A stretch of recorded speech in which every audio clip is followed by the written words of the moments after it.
que bom ter a companhia de todos para mais esta exploração. Se o pessoal curte nosso conteúdo, não esquece de se inscrever, deixar o like para acompanhar tudo, né? Isso mesmo.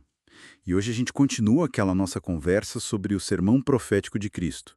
O foco agora é um período de provações bem mais intenso, parece, do que o que a gente viu antes no chamado princípio das dores. Exato. Vamos mergulhar então nesses elementos que marcam essa fase assim mais desafiadora. Começando pela hostilidade que vem de fora, né? O cenário descrito é bem direto, bem severo.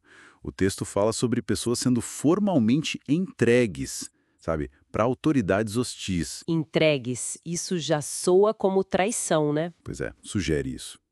Para enfrentar aflição, que é tipo uma angústia profunda, um sofrimento pesado mesmo, muitas vezes por causa da perseguição pela fé. E não é uma hostilidade qualquer, né? Chega a níveis extremos. Fala até de risco de morte e um ódio que vem de todo lugar, de todas as nações. Exato. E o ponto interessante é que esse ódio tem um motivo claro. A ligação com Jesus, com a mensagem dele, por causa do meu nome. É algo bem direcionado. Uhum. Mas aí, olha que interessante, essa pressão de fora parece causar um estrago por dentro, dentro da própria comunidade. Como assim? O texto usa a ideia de tropeçar, que aqui significa mesmo uma queda na fé, sabe? Um abandono das convicções. Ah, entendi. Por causa das dificuldades, a pessoa fraqueja. Isso. E diz que não são poucos os que vão tropeçar, que vão abandonar a fé. E o impacto disso, nossa, o texto vai além, né? Fala de traição e ódio entre eles. Exatamente. Pessoas que antes estavam juntas na fé, agora se voltam umas contra as outras.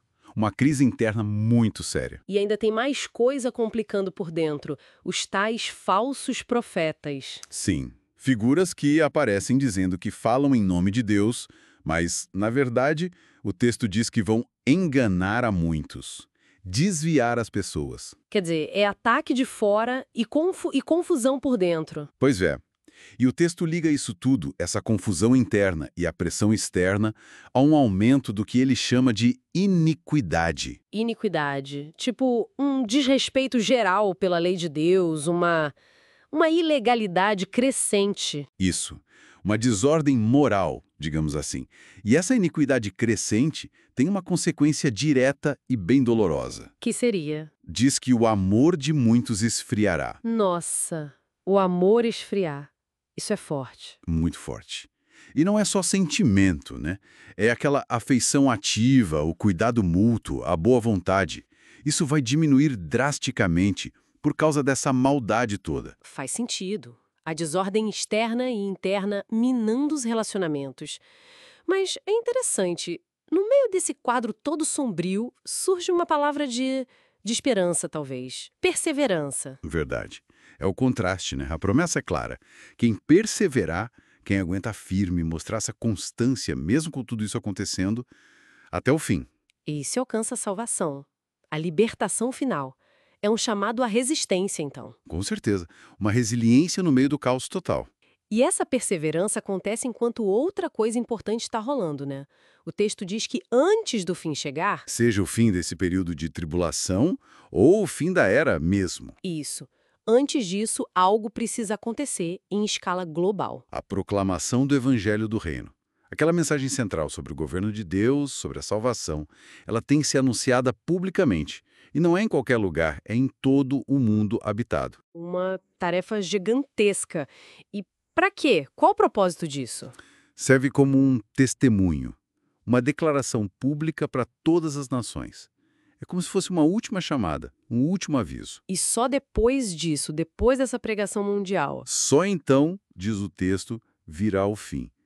A conclusão está atrelada a essa divulgação global da mensagem. Entendi. Então, resumindo o que a gente viu, as dificuldades aumentam muito depois do princípio das dores. Não é só a perseguição de fora que piora. Não mesmo. Surgem esses problemas internos muito sérios, gente abandonando a fé, traindo uns aos outros, o ódio mútuo, o engano dos falsos profetas e esse esfriamento do amor, do cuidado. Exatamente. Mas, por outro lado, tem essa ênfase forte na necessidade de aguentar firme, de perseverar, e a garantia de que, apesar de tudo, a mensagem do reino vai sim alcançar o mundo todo antes da conclusão. Parece ter uma mão guiando tudo, né? É o que o texto sugere.